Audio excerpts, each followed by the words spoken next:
I am a fraud and I'm going to get fired. This is all I could think about every day when I worked at my first software engineering job. And after coming off a 6-month job search where I was deeply humbled, my greatest fear was falling back into the trap of job searching. This is the story of my first software job and the stages of fear I went through while getting comfortable. Stage 1.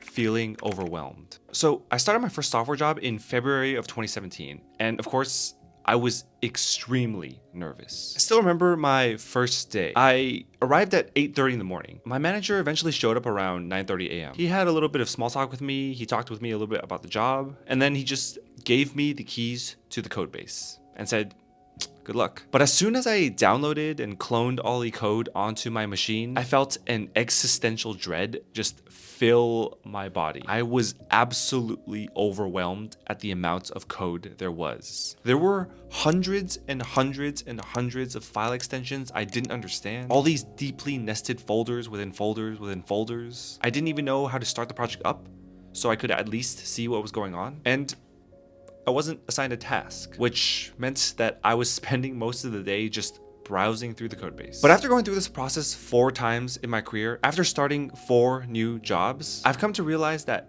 this feeling of dread and being overwhelmed by a codebase is completely normal at every job. The only really helpful piece of advice that I got actually came from my mentor at my 3rd job. The first day he sat me down and he told me, be comfortable with being uncomfortable. In school, in small companies, you might know everything that's going on in a code base. But in the real world, this is impractical and almost literally impossible. Learn enough to get your task done, finish your task, and repeat. And eventually, it will all make sense.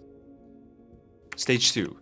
Feeling like a fraud. So I started my career in this tiny startup where you were asked to do a little bit of everything. And with my lack of experience, I felt like every task was a little bit of an uphill battle. I remember one of my first assignments here was to create a Windows installer using this programming language called NSYS. As you can imagine, the amount of documentation online is pretty sparse, and the amount of Stack Overflow posts even more sparse. No one else knew this technology at the office, so it was up to me to figure it out myself. I started to get massively confused and I felt hopeless. And this is where the second negative thought crossed my brain. I'm a fraud, I didn't deserve this job, and I'm gonna get fired. And I started to think about my job search. How many companies just didn't want me, how many rejections I got, how many interviews I failed. I felt like I had just lucked out into getting a job that I didn't even deserve in the first place. And I thought about just how much pure stress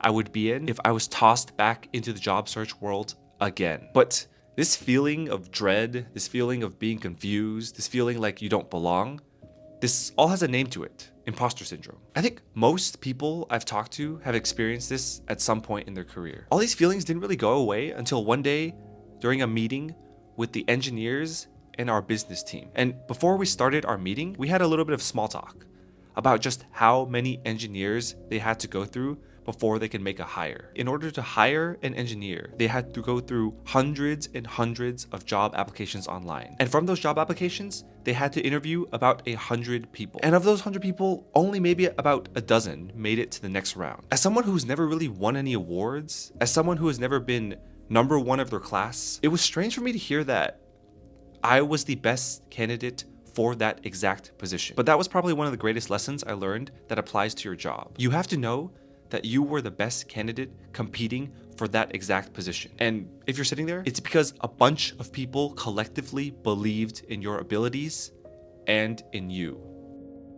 Stage 3, feeling fearful. When I was stuck, when I was confused, when Stack Overflow could no longer help me anymore, there was only really one real path forward, and that was to ask other people for help. I was deeply fearful of asking a question and just looking like an idiot. Part of it was mostly self-inflicted. At my first job, I didn't really know the etiquette behind asking questions. Should I go up to someone and tap them on the shoulder?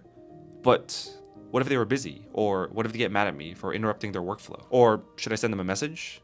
But is that weird because they're sitting 5 feet away? I was constantly afraid of asking questions and bothering people. And throughout my career, I've met two types of people. The first kind are the people that are more than happy to help you. And then there's the people that generally don't really want to help you. That uncertainty can be difficult. But one thing that helped me get over this fear of asking a question was, how long is it going to take me to figure out this problem on my own? If the answer is more than 1 hour, I'm probably saving myself a tremendous amount of stress and time by just asking someone for help. And while I had major anxieties about doing it, over time, as I did it more and more and more, I became more comfortable.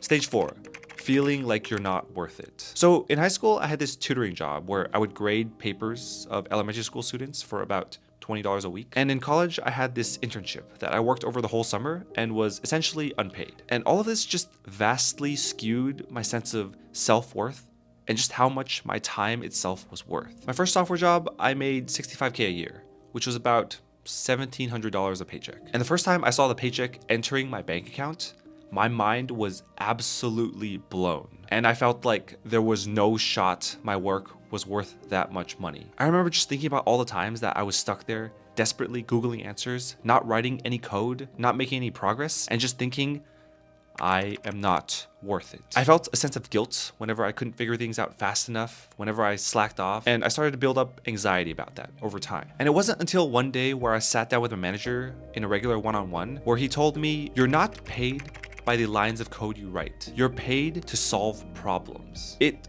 did finally give a sense of clarity to everything. There are just ups and downs every single day in the software industry. One day you might feel like you are grossly overpaid.